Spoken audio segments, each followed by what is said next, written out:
আপনারা দেখছেন কলকাতা সংবাদ। জানাবো আজকের বাছাই করা 10টি তাজা খবর। আজকের খবরটি বিশেষ গুরুত্বপূর্ণ, তাই খবরটি কেটে না দিয়ে পুরো খবরটি শুনবেন। রামনবমীতে বাংলায় অশান্তির ছক, বাইরে থেকে লোক আনবে বিজেপি, আশঙ্কা ফিরাদের।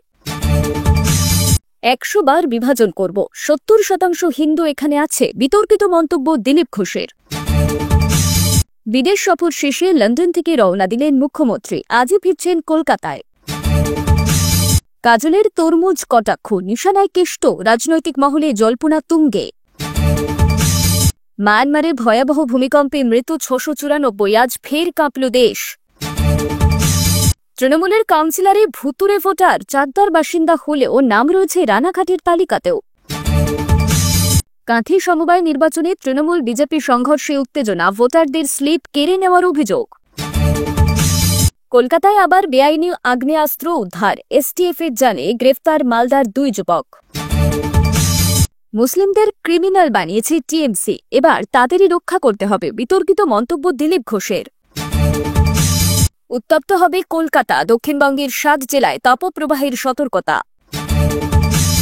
কলকাতা সংবাদ, আপনার শহরের সঠিক খবর সবার আগে পেতে কলকাতা সংবাদ চ্যানেলটি সাবস্ক্রাইব করুন এখনই। বেল আইকনে ক্লিক করে নোটিফিকেশন অন করুন, যাতে কোনো গুরুত্বপূর্ণ খবর মিস না করেন। সত্য, নিরপেক্ষ এবং দ্রুততম সংবাদ পরিবেশনের প্রতিশ্রুতি। কলকাতা সংবাদ। রামনবমীর মিছিলকে কেন্দ্র করে পশ্চিমবঙ্গে অশান্তির আশঙ্কা প্রকাশ করেছেন কলকাতার মেয়র এবং রাজ্যের মন্ত্রী ফিরহাদ হাকিম। তিনি অভিযোগ করেছেন, বিজেপি পরিকল্পিতভাবে উত্তেজনা ছড়ানোর চেষ্টা করছে এবং এজন্য ভিন রাজ্য থেকে লোক আনতে পারে বহিরাগতদের দিয়ে রাজ্যে গোলমাল বাড়ানোর ষড়যন্ত্র করা হচ্ছে বলেই আশঙ্কা তার। ফিরহাদ জানিয়েছেন, রামনবমীতে তিনি এবং মুখ্যমন্ত্রী মমতা বন্দ্যোপাধ্যায় সজাগ থাকেন যাতে কোনো অশান্তি না ছড়ায়। রাজনৈতিক মহলের আগামী লোকসভা নির্বাচনকে কেন্দ্র করে বিজেপি রাজ্যে মেরুকরণের রাজনীতি তীব্র করতে চাইছে। এর অংশ হিসেবে রামনবমীকে ঘিরে বেনজির শক্তি প্রদর্শনের পরিকল্পনা করছে তারা। শুভেন্দু অধিকারী এবং দিলীপ ঘোষ ইতিমধ্যেই অস্ত্র মিছিলের হুঁশিয়ারি দিয়েছেন, তবে রাজ্য পুলিশ স্পষ্ট জানিয়ে দিয়েছে অস্ত্র নিয়ে মিছিল করা যাবে না। অন্যদিকে আরএসএস এর পক্ষ থেকে বলা হয়েছে, ধর্মচারণের নিজস্ব রীতি রয়েছে, তবে পুলিশ প্রশাসন তাদের নিয়ম ঠিক করতে পারে। শুভেন্দু অধিকারী আরও দাবি করেছেন, পশ্চিমবঙ্গে রাষ্ট্রপতি শাসন জারি করা উচিত। তবে ফিরহাদ হাকিম বলেন, বাংলায় সাম্প্রদায়িক রাজনীতি চলে না, এখানে যত মত তত পথের সংস্কৃতি। প্রশাসন কঠোর নজরদারিতে থাকলেও রামনবমী ঘিরে অশান্তির শঙ্কা থেকেই যাচ্ছে। সংখ্যালঘু ভোট নিয়ে এবার চাঁচা ছোলা মন্তব্য করলেন বিজেপি নেতা দিলীপ ঘোষ। তিনি বলেন, তৃণমূল সংখ্যালঘুদের উপকার করে না, বরং তাদের পিছিয়ে রেখেছে। পাশাপাশি সেভ হিন্দু আন্দোলনকে সমর্থন জানিয়ে দিলীপ ঘোষ সাফ বলেছেন, 100 বার বিভাজন করব। কেউ যদি মুসলিমদের নিয়ে রাজনীতি করে, তাহলে হিন্দুদের নিয়ে রাজনীতি করার অধিকার বিজেপিরও রয়েছে, কারণ 70% বেশি হিন্দু এখানেও রয়েছে। তার দাবি, হিন্দুদের তৃণমূলের হাত থেকে বাঁচাতে হবে, মুসলমানদেরও বাঁচাতে হবে, কারণ তৃণমূল তাদের অপরাধী বানিয়েছে। এমনকি বিজেপি মুসলিম ভোটের দিকে তাকিয়ে নেই বলেও স্পষ্ট করেছেন তিনি। তার মতে, পশ্চিমবঙ্গ থেকে বেশি মুসলিম অসমে রয়েছে, তবুও বিজেপি সেখানে 2 বার ক্ষমতায় এসেছে। দিলীপ ঘোষের এই মন্তব্য ঘিরে রাজনৈতিক মহলে তীব্র বিতর্ক শুরু হয়েছে। তৃণমূল কংগ্রেস কড়া প্রতিক্রিয়ায় বলছে, বিজেপি ইচ্ছাকৃতভাবে সাম্প্রদায়িক মেরুকরণকে উস্কাচ্ছে। অন্যদিকে শুভেন্দু অধিকারী বলেছেন, 2026 সালে বাংলায় হিন্দু সরকার আসবেই। মিঠুন চক্রবর্তীও হিন্দু ভোটের পক্ষে সুর চড়িয়ে বলেছেন, বিজেপি না জিতলে হিন্দু বাঙালিদের কঠিন সময় আসবে। রাজ্যের রাজনীতি ক্রমশ উত্তপ্ত হয়ে উঠছে, বিশেষ করে আসন্ন লোকসভা নির্বাচনকে কেন্দ্র করে হিন্দুত্বের রাজনীতি চরমে পৌঁছচ্ছে বলেই মত বিশ্লেষকদের। যদি ভিডিওটি ভালো লাগে তাহলে একটা লাইক দিতে ভুলবেন না। আপনার জেলার খবর পেতে কমেন্ট বক্সে জেলার নাম লিখুন। ফিরে আসছে পরবর্তী খবরে।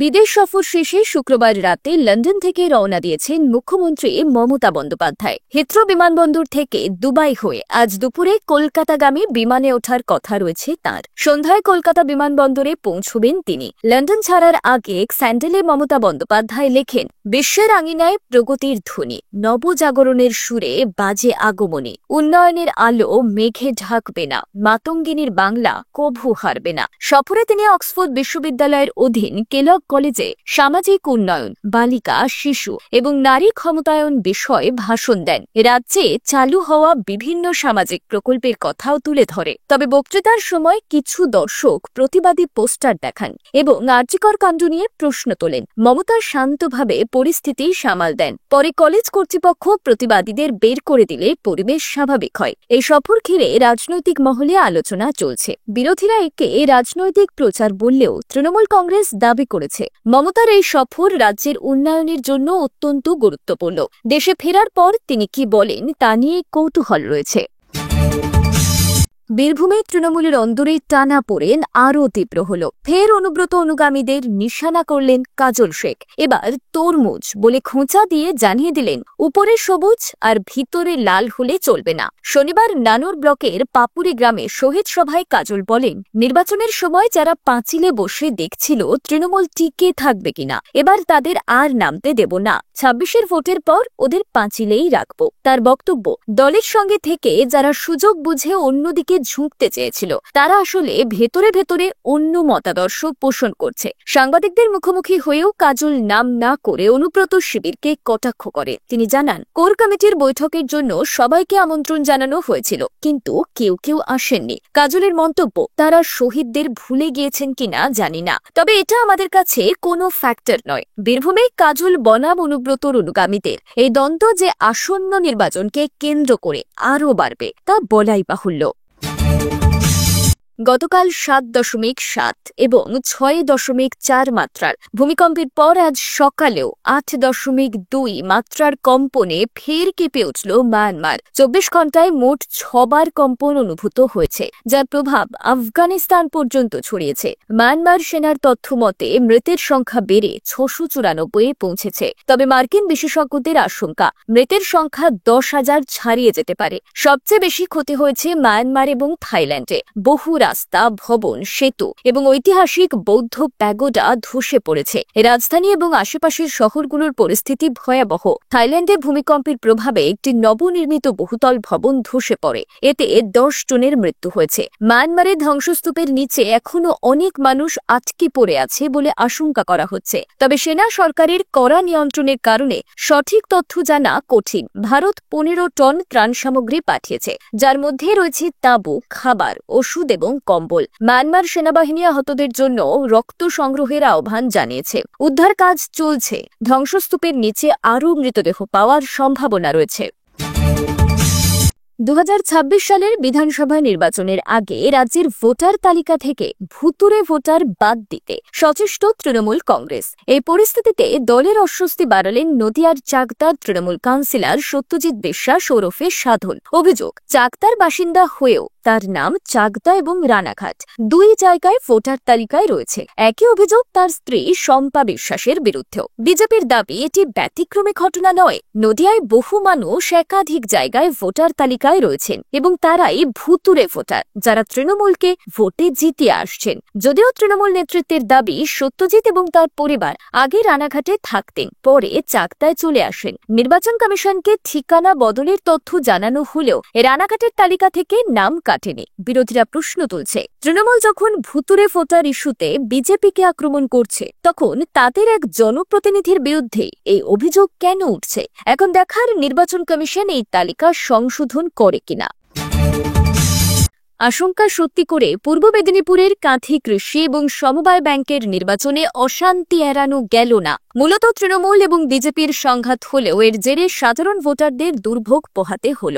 অভিযোগ, ভোট কেন্দ্রে যাওয়ার পথে ভোটারদের স্লিপ কেড়ে নেওয়া হয়, এমনকি পুলিশের সামনে দুই পক্ষের মধ্যে সংঘর্ষ বাধে। বিজেপির দাবি তাদের কর্মীরা আক্রান্ত হয়েছেন এবং সাধারণ ভোটাররাও সংঘর্ষের মধ্যে পড়ে আহত হয়েছেন। কাঁথি পুরসভার বিজেপি কাউন্সিলর তাপস দোলাইয়ের অভিযোগ, ভোটার কার্ড এবং স্লিপ কেড়ে নেওয়া হচ্ছে, পুলিশ কিচ্ছু বলছে না, মারধর করা হচ্ছে। আমি কাউন্সিলর হয়েও নিস্তার পাচ্ছি না। বিজেপি নেতা দিব্যেন্দু অধিকারী বলেন, পুলিশের উপস্থিতিতেই সাধারণ ভোটারদের উপর হামলা হচ্ছে। তৃণমূল কংগ্রেস এই অভিযোগ অস্বীকার করেছে। পুরসভার চেয়ারম্যান সুপ্রকাশ গিরি বলেন, জনসমর্থন না থাকায় বিজেপি অশান্তি পাকানোর চেষ্টা করছে। তৃণমূল নেতা অখিল গিরি বলেন, শান্তিপূর্ণ ভোট চলছিল, বিজেপির সমর্থন না থাকায় তারা উত্তেজনা ছড়িয়েছে। কাঁথি কৃষি এবং সমবায় ব্যাংকের সভাপতি পদে রয়েছেন শুভেন্দু অধিকারী, যিনি টানা 23 বছর ধরে এই পদে রয়েছেন। সমবায় নির্বাচনে 78টি আসনের মধ্যে 14টি তৃণমূল ইতিমধ্যে বিনা প্রতিদ্বন্দ্বিতায় জিতেছে। কেন্দ্রীয় বাহিনী মোতায়েনের দাবিতে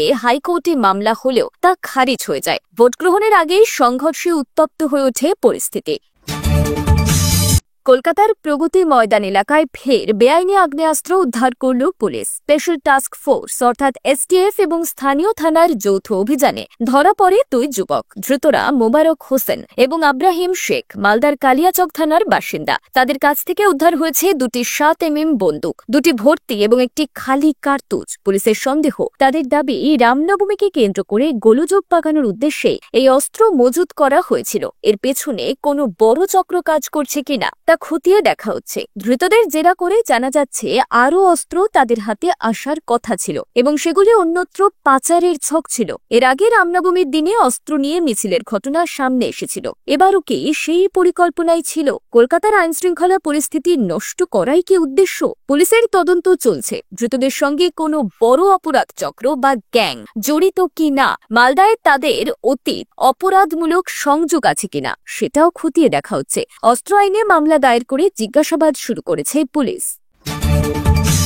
তৃণমূল মুসলিমদের ক্রিমিনাল বানিয়েছেন। এরপর মুসলিমদের তৃণমূলের হাত থেকে রক্ষা করতে হবে। এবার মুসলমানদের নিয়েই ভাবা দরকার। সাংবাদিকদের প্রশ্নের উত্তরে এমনই জবাব দিলেন বিজেপি নেতা দিলীপ ঘোষ। শুক্রবার সকালেই মন্তব্য করেন তিনি। দিলীপ বাবুর সাফ কথা, কেউ মুসলিম নিয়ে রাজনীতি করলে বিজেপিরও হিন্দুদের নিয়ে রাজনীতি করার অধিকার রয়েছে। বিজেপির বিরুদ্ধে বিভাজনের রাজনীতির অভিযোগ উঠছে বলে প্রশ্ন করলে দিলীপ বাবু বলেন, 100 বার বিভাজন করব। কেউ যদি মুসলিম নিয়ে রাজনীতি করে, হিন্দুদের নিয়ে রাজনীতি করার অধিকার বিজেপিরও আছে, কারণ এখানে এখনো 70% বেশি হিন্দু আছে। যদি কেউ নো ভোট টু বিজেপি বলতে পারে, আমাদের নেতা তার উল্টোটাও বলতে পারে না। হিন্দুদের আজ তৃণমূলের হাত থেকে বাঁচাতে হবে, আর কালকে মুসলমানদেরও তৃণমূলের হাত থেকে বাঁচাতে হবে। মুসলিমদের ক্রিমিনাল বানিয়েছে তৃণমূল, সিপিএম কংগ্রেসও করেছে। গরিব বানিয়েছে, অশিক্ষিত বানিয়েছে। মুসলমানদের ভাবার দরকার। আমাদের মুসলমানদের ভোট দরকার নেই, কিন্তু মুসলমানদের